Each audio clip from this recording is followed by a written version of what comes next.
There comes a point after the long night, after the quiet battles, after the thousand silent deaths. No one ever saw you die, when something inside you shifts. Not a miracle, not a revelation, not a sudden burst of light that wipes away the dark. No, it's smaller than that. Quieter, more honest. It's the moment you realize you are still here. The moment you understand that every breath you thought would break you was actually building you. That every step you took and trembling was still a step forward. That every night you survived was a night the darkness failed. And in that realization, something ancient stirs, something older than your wounds, something deeper than your fear, something the shadows hoped you would never remember.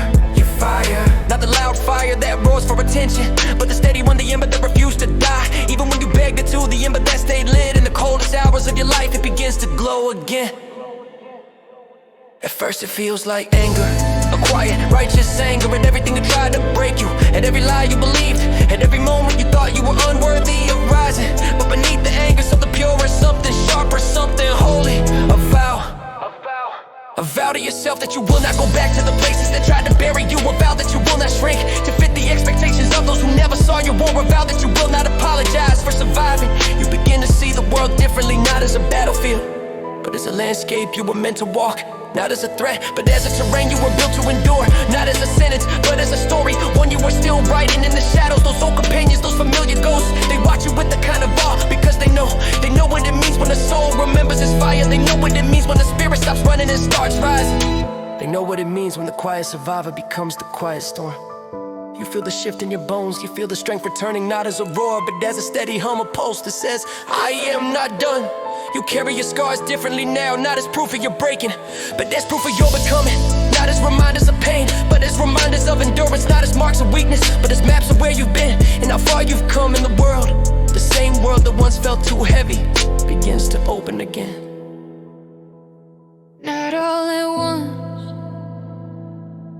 not in a flood of light, but in small ways, a breath that feels easier, a morning that feels possible, a moment where you realize you are no longer bracing for impact.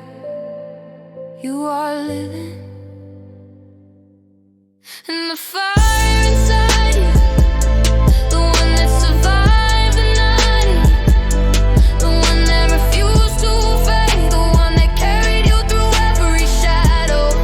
It burns brighter now, not to destroy, not to consume, but to guide, to remind you that you are more than the darkness you walk through, more than the wounds you healed, more than the nights you survived.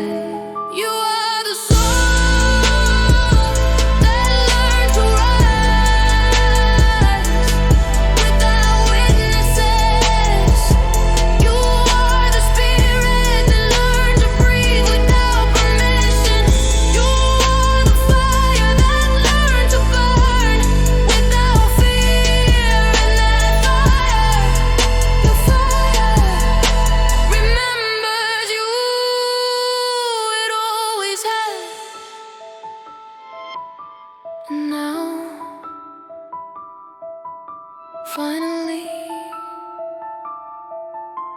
you remember it too.